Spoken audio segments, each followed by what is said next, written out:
नमस्कार, मी भाऊ तोरसेकर. तुम्ही बघत आहात यूट्यूब चॅनेल प्रतिपक्ष. आज 10 तारीख आहे मे महिन्याची आणि महाराष्ट्रात जी विधान परिषदेची निवडणूक होऊ घातली आहे त्याचे अर्ज भरण्याचा उद्या सोमवारी शेवटचा दिवस आहे. यापूर्वी या संदर्भात मी 1-2 व्हिडिओ केलेले आहेत आणि त्याच्यावर लेखसुद्धा लिहिलेले आहे. मुळात राज्यपालांनी मुख्यमंत्र्यांना तात्पुरता आमदार म्हणून नेमण्याची प्रक्रिया नाकारली आणि ही निवडणूक कोरोना सुरू असतानाही घेण्यासाठी प्रयत्न केले. त्यामुळे ही निवडणूक होते आहे. त्यामुळे यात राजकारण होऊ नये असा सर्वतोपरी प्रयत्न होईल अशी अपेक्षा होती. म्हणजे निदान तसं व्यक्त झालं.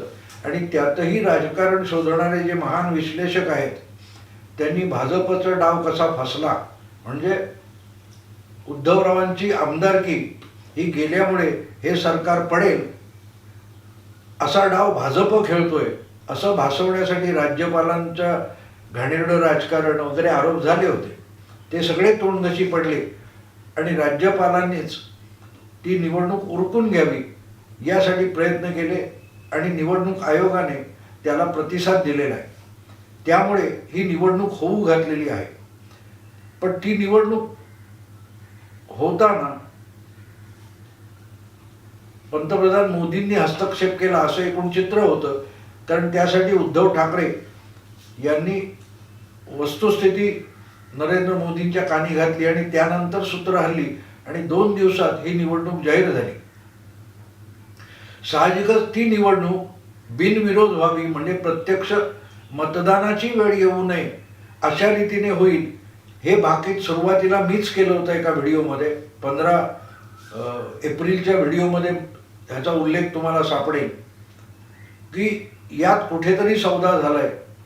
पण बाकीचे विश्लेषक जे होते ह्यांना सांगायचं एवढंच दाखवायचं होतं की सगळ्यात कसा भाजपा गुन्हेगार आहे, भाजपा लबाड आहे आणि त्यामुळे भाजपचा डाव कसा फसला हे सांगण्यात सगळ्यांना इंटरेस्ट होता. पण त्यात जो काय सौदा झाला असेल याच्याविषयी कोणीही भाकीत केलं नव्हतं. ते भाकीत मी सुरुवातीलाच केलेलं आहे. 15 एप्रिलच्या माझ्या व्हिडिओमध्ये ते आलेलं आहे की जर 4 भाजप आणि 5 आघाडी अशी जर जागांची विभागणी झाली आणि तेवढेच अर्ज आले तर निवडणूक टाळली जाईल आणि बिनविरोध निवडणूक करण्याचा प्रयत्न होईल. आणि ते झालं तर मात्र भाजपचा डाव यशस्वी झाला म्हणावं लागेल. आणि जर तसं न होता 3 भाजप आणि 6 आघाडी असं समीकरण जमून बिनविरोध निवडणूक झाली तर ती उद्धवरावांची किंवा महाआघाडीची सरशी असेल हे विश्लेषण मी सर्वात प्रथम केलं होतं आणि तेव्हा कोणीही याविषयी चर्चा सुद्धा केली नव्हती. आज त्यातून आता तिढा निर्माण झालाय. कारण 4 जागा भाजपने अर्ज भरून झालेले आहेत. शिवसेना राष्ट्रवादीच्या 2-2 आणि 1 काँग्रेस अशी जी आघाडीत झालेली विभागणी होती ती झुगारून काँग्रेसने 2 उमेदवार उभे करायचे ठरवलेत आणि त्यामुळे तिढा निर्माण झालाय. तिढा याचा अर्थ बिनविरोध निवडणूक होणार नाही. आणि हे पण मी आत्ताच सांगतो की आज नव्हे 19 फेब्रुवारीला पोस्टमन या यूट्यूब चॅनेलवर माझा एक व्हिडिओ आहे, उद्धवरावांची कोंडी करू नका. उद्धव ठाकरे यांनी महायुती मोडून आपल्या सगळ्या राजकीय भूमिका गुंडाळून भाजपला धडा शिकवण्यासाठी काँग्रेस आणि राष्ट्रवादीशी नवी आघाडी बनवली आणि सरकार बनवलं. तर त्यांनी फार मोठं धोका पत्करलेला आहे, आपल्या भूमिकेला मुरड घातली आहे. तर सत्तेत राहण्यासाठी जशी शिवसेनेलाही सत्ता हवी आहे तशी काँग्रेस आणि राष्ट्रवादी यांची सुद्धा सत्ता ही गरज आहे. त्यामुळे प्रत्येक वेळेला शिवसेनेची कोंडी करू नका, मुख्यमंत्री उद्धव ठाकरे यांची कोंडी करू नका असा इशारा मी 19 फेब्रुवारी 2020 च्या पोस्टमनच्या व्हिडिओतून दिलेला होता. आणि मीच एकटा नाही, माझ्याही 2-3 दिवस आधी काँग्रेसचे एक ज्येष्ठ नेते माजी खासदार यशवंतराव गडाख यांनी पण तोच इशारा दिला होता की अशा रीतीने उद्धव ठाकरे यांची कोंडी करत गेल्यास त्यांना संतप्त होऊन किंवा धीर सुटून राजीनामा द्यावा लागेल आणि उद्धव ठाकरे यांचा राजीनामा व्यक्तिगत असू शकत नाही. ते मुख्यमंत्री असल्यामुळे त्यांचा राजीनामा म्हणजे सरकारचा राजीनामा होतो. पण या सगळ्या विश्लेषणाकडे कुठल्याही विश्लेषकाची नजर गेलेली नाही किंवा त्यांना त्याकडे बघायचंच नाही. या सगळ्या विश्लेषकांना कुठूनही भाजपला वाकुल्या दाखवायच्या असतात, भाजपची निंदा नालस्ती करायची असते आणि त्यामुळे असे विश्लेषक जे आघाडीचे किंवा काँग्रेसचे समर्थक आहेत, शिवसेनेचे समर्थक आहेत, त्यांना सुद्धा आपल्या समोर येणाऱ्या अडचणी बघता येत नाही. परिणाम असा होतो की भाजपला डिवचण्याचा आनंद अनुभवता येतो, पण स्वतःला अडचणीत आणलं जातं हे अजूनही आघाडीच्या म्होरक्यांच्या लक्षात येत नाही. अन्यथा ही सगळी परिस्थिती आहे, घाणेरडं राजकारण नको असं तेच काँग्रेसवाले किंवा शिवसेनेचे प्रवक्ते बोलतात, पण स्वतःच प्रत्येक करोनाच्या परिस्थितीमध्ये राजकीय चिमटे काढणं आणि उचापती करणं चालू असतं. तसं नसतं तर मुख्यमंत्र्यांची आमदारकी हा प्राधान्याचा विषय व्हायला पाहिजे होता आणि तोपर्यंत सरकारचं बस्तान पक्क होईपर्यंत पवारांनी सुद्धा भीमा कोरेगाव सारखा विषय उकरून काढायला नको होता, पण तो काढला गेला, त्याच्यामध्ये वेळ वाया घालवला गेला आणि मग मुख्यमंत्र्यांची आमदारकी हा गळफासाचा विषय होऊन बसला. आणि मग कोरोनाचं जो संकट आल्यानंतर सगळ्या विधान परिषद निवडणुका बेमुदत स्थगित करण्यात आल्या, देशभरच्याच निवडणुका स्थगित करण्यात आल्या. त्यातच विधान परिषदेत जिथून उद्धव ठाकरे निवडून यायचे होते त्यालाच बाधा आली आणि मग राज्यपालांकडे नागदुऱ्या काढायला लागल्या की जे काही 1.5 महिना काय 4 आठवड्याची आमदारकी आहे ती नेमून राज्यपालांनी हे करावं असा पायंडा मोडण्याचा प्रयत्न करण्यात आला. तो डावलून राज्यपालांनी सहकार्य केलं आणि पंतप्रधानांना निवडणूक आयोगाला साकडं घातलं. खुद्द उद्धव ठाकरे पण पंतप्रधानांशी बोलले आणि हा मार्ग निघालेला आहे. म्हणजे लक्षात एक गोष्ट घेतली पाहिजे की भले उद्धव ठाकरे आणि भाजप यांच्यात पटत नसेल, पण या क्षणी देशामध्ये असलं घाणेरडं राजकारण होऊ नये यासाठी पंतप्रधान सुद्धा उद्धव ठाकरेंची सहकार्य करतायत. त्यांची आमदारकी आणि हे सरकार टिकावं, त्यांना आमदारकी मिळावी आणि हे सरकार टिकावं म्हणून पंतप्रधानांनी मधला मार्ग काढला आणि निवडणूक आयोगाने त्याला साथ दिली. या दोघांनाही, आयोग असेल किंवा पंतप्रधान असेल, केंद्र सरकार असेल, यांनी त्यातून चांगला मार्ग काढलाय. पण राजकारण आणि गलिच्छ राजकारण कोण करतोय बघा. काँग्रेसने आता एक आमदारकीसाठी हे सगळं सरकार गोंधळात टाकायचा प्रयत्न केलेला आणि आजच काल संध्याकाळपासून का सकाळपासून हा विषय सुरू झाला की काँग्रेसने दुसरा उमेदवार उभा केला तर कोंडी होणार आहे, मतदान घ्यावं लागेल आणि मतदान टाळणं हे आघाडीचं प्राधान्याचा विषय आहे.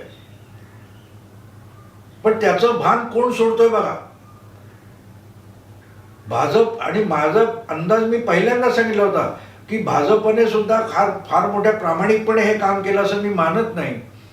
की जर आमच्या 4 जागा तुम्ही मान्य करत असाल तर तुमच्या 5 जागा अशा बिनविरोध करू, आणि तेच झालेलं होतं. अन्यथा तो शब्द बहुधा मुख्यमंत्र्यांनी पंतप्रधानांना दिलेला शब्द असणार. अन्यथा काँग्रेसने अडवणूक केल्यानंतर मुख्यमंत्री उद्धव ठाकरे यांनी 6वा उमेदवार आघाडीचा होत असेल तर मी निवडणूक लढवणार नाही असा इशारा दिल्याची बातमी आली नसती. आज सकाळपासून 10 तारीखला आणि अर्ज भरायचा उद्या शेवटचा दिवस आहे, अशा वेळेला उद्धव ठाकरेंनी काँग्रेसला निरोप पाठवलाय की तुमचा दुसरा उमेदवार किंवा आघाडीचा 6वा उमेदवार उभा राहत असेल तर मी निवडणूक लढणार नाही. याचा अर्थ आघाडीचे 5 उमेदवारच असावेत आणि मतदान न होता बिनविरोध निवडणूक संपावी यासाठी उद्धवराव अट्टाहास करत आहेत. याचं स्पष्ट कारण दिसतं की त्यांनी पंतप्रधानांना शब्द दिलाय की आघाडी 5 जागा आणि भाजप 4 जागा असं करून आपण बिनविरोध निवडणूक उरकू असा कुठेतरी शब्द दिलेला असणार. अन्यथा काँग्रेसने अडवणुकीची भूमिका घेतल्यावर उद्धव ठाकरे यांनी टोकाची भूमिका घेतली नसती. पण इथे एक गोष्ट लक्षात घेतली पाहिजे की काँग्रेस एका आमदारकीसाठी हटून बसलेली आहे आणि उद्धव ठाकरे यांची आमदारकी म्हणजे महाआघाडी सरकारचं अस्तित्व आहे. त्यामुळे घाणेरडं राजकारण जर म्हणायचं असेल या कोरोनाच्या संकट काळात तर ते काँग्रेस करते. भाजपने 4 जागा लढवावा, 3 जागा कराव्यात असं कुठेही उद्धव ठाकरेंचं स्टेटमेंट आलेलं नाही. याचा अर्थ ते जेव्हा काँग्रेसला इशारा देतात त्याचा अर्थ स्पष्ट आहे की पंतप्रधानांना कुठेतरी हा शब्द उद्धव ठाकरेंनी दिलेला आहे की आघाडी 5 जागांवर समाधान माने. आता 5 जागांमध्ये उद्धव ठाकरे स्वतः त्यांच्या आमदारकीसाठीच निवडणूक होते तेव्हा त्यांच्या उमेदवारीचा विषय येत नव्हता आणि शिवसेनेच्या नीलम गोरे ज्या उपसभापती आहेत त्यांना उमेदवारी देणं भाग होतं. तेव्हा शिवसेनेच्या 2 उमेदवारात कुठेही कमी जास्त होऊ शकत नाही. मग उरलेल्या ज्या 3 जागा आघाडीच्या वाट्याला येतात त्याची वाटणी काँग्रेस आणि राष्ट्रवादी यांनी समजूतदारपणे केली पाहिजे, कारण सरकार टिकवणं ही त्यांची सुद्धा गरज आहे. हे सरकार मोडून काय होईल तर फार तर परत भाजप उद्धव ठाकरेंना सपोर्ट करून सरकार टिकवेल, पण दोन्ही काँग्रेसना रस्त्यावर यावं लागेल. तेव्हा एक गोष्ट लक्षात घेतली पाहिजे की हे सरकार टिकवणं ही फक्त उद्धव ठाकरेंची लाचारी किंवा अगतिकता किंवा गरज आहे असं समजू नका. आणि हेच 19 फेब्रुवारीच्या व्हिडिओमध्ये मी सांगितलेलं आहे, आज सांगतो असं नाहीये की मुख्यमंत्रीपद टिकवणं ही उद्धव ठाकरेंची किंवा शिवसेनेची गरज आहे. असल्या भ्रमात दोन्ही काँग्रेस पक्षांनी राहू नये, कारण हे सरकार मोडलं तर जसं नितीश कुमारांनी त्या सरकारचा राजीनामा दिला आणि भाजपचं पाठिंबा घेऊन त्यांनी परत सरकार बनवलं, त्यांचं मुख्यमंत्रीपद कायम राहिलं. पण आरजेडी आणि काँग्रेस रस्त्यावर पडले बिहारमध्ये. तेच इथे होऊ शकतं हा इशारा मी आज देत नाहीये मित्रांनो. हा मी 19 फेब्रुवारीच्या माझ्या पोस्टमनच्या व्हिडिओत दिलेला आहे, तुम्ही बघू शकता. त्याचं शीर्षकच होतं उद्धवरावांची कोंडी करू नका. आज सुद्धा ती परिस्थिती आली आहे आणि तुम्ही प्रामाणिकपणे मला सांगा की भाऊ तोरसेकर सोडून 19 फेब्रुवारीपर्यंत पासून आजपर्यंत दुसऱ्या कुठल्या पत्रकाराने, संपादकाने किंवा राजकीय विश्लेषकाने ही परिस्थिती येऊ शकते असं भाकीत सुद्धा केलं नव्हतं. आणि केलं नाही याचं कारण असं की त्यांना राजकीय विश्लेषण करायचं नसतं, राजकारण समजावून श्रोत्यांना समजावून सांगायचं नसतं, तर ते आपला अजेंडा जो आहे भाजपला शिवीगाळ करणं, फडणवीसांच्या नावाने लाखोली वाहणं, मोदींना टीका टिप्पण्या करणं, या पलीकडे यांचं विश्लेषण जात नाही. त्यामुळे राजकारणातली वस्तुस्थिती असे संपादक विश्लेषक मांडत नाही.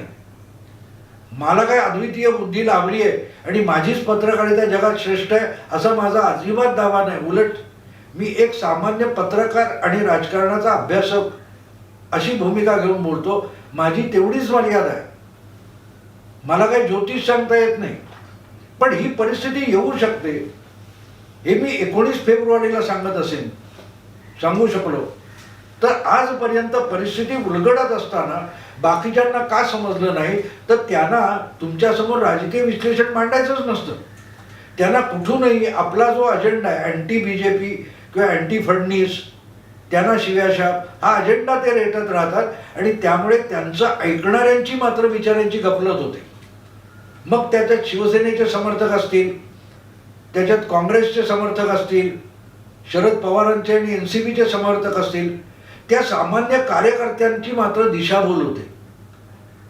त्यांच्यात संभ्रम निर्माण होतो आणि आता अशी परिस्थिती आल्यानंतर तो जो त्या 3 पक्षांच्या आघाडीतला कार्यकर्ता आहे त्याच्या मनाचा गोंधळ होतो आणि तो गोंधळ हे असले विश्लेषक करत असतात जे त्यांना आवडेल असं बोलतात, पण प्रत्यक्षात त्याच आघाडीच्या समर्थकांची दिशाभूल करत असतात.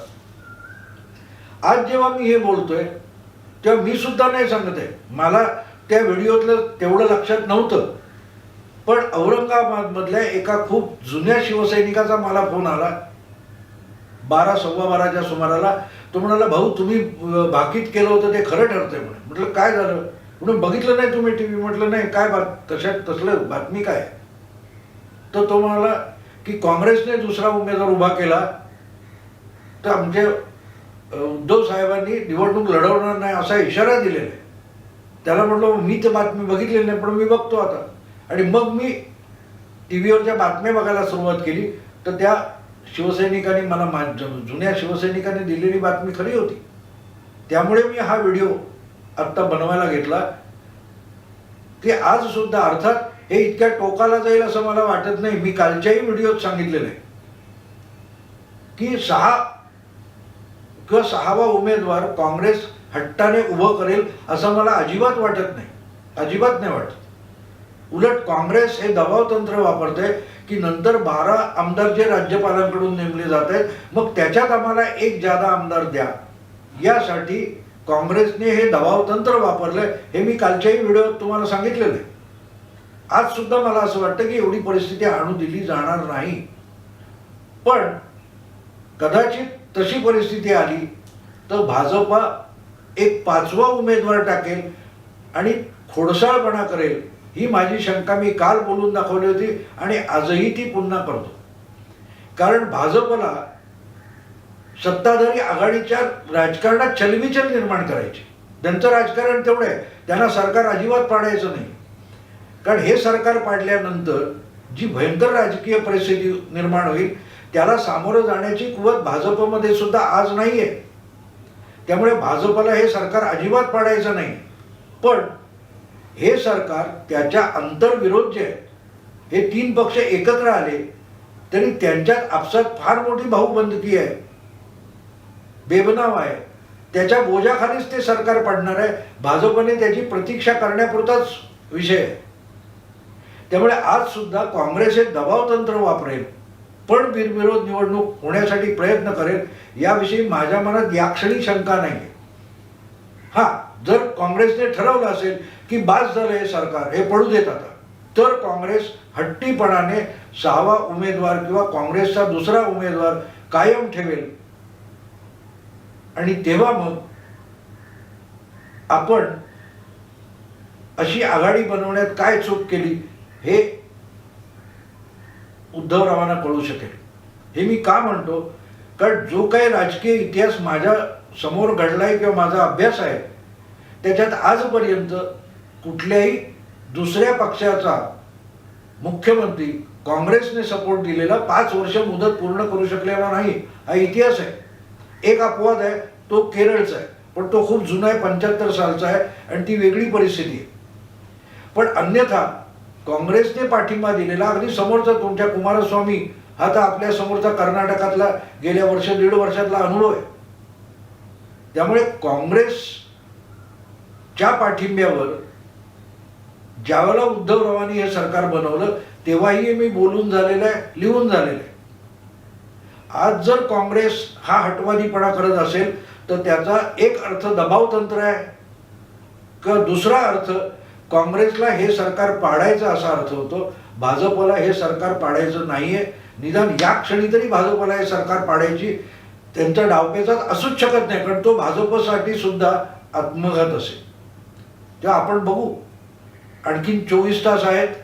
तोपर्यंत विधान परिषदेच्या 9 जागांचे अर्ज भरण्याची मुदत संपलेली असेल आणि तेव्हा खरं चित्र आपल्यासमोर आलेलं असेल. परवा छाननी आहे मंगळवारी आणि मंगळवारी छाननी झाल्यानंतर अर्जांची किती उमेदवार मैदानात उरतात ते बघितलं की या उलगडणाऱ्या राजकारणाचे वेगवेगळे पदर आपल्यासमोर येतील. पण एकच सांगायचा मुद्दा आज आहे की जी 19 फेब्रुवारीला पोस्टमनच्या व्हिडिओमध्ये मी जी भीती व्यक्त केली होती की उद्धवरावांची कोंडी होते, ती कमी अधिक प्रमाणात खरी ठरताना दिसते. मित्रांनो, आज इथेच थांबेन. तुम्हाला हा व्हिडिओ आवडला, लाईक करा, या चॅनेलला सबस्क्राईब करा. तुम्ही बघताय ते यूट्यूब चॅनेल प्रतिपक्ष आहे. हा व्हिडिओ किंवा इतर व्हिडिओ तुम्ही तुमच्या मित्रपरिजनांना फॉरवर्ड करा, त्यांनाही सबस्क्राईब व्हायला सांगा. आता इथेच थांबतो. नमस्कार.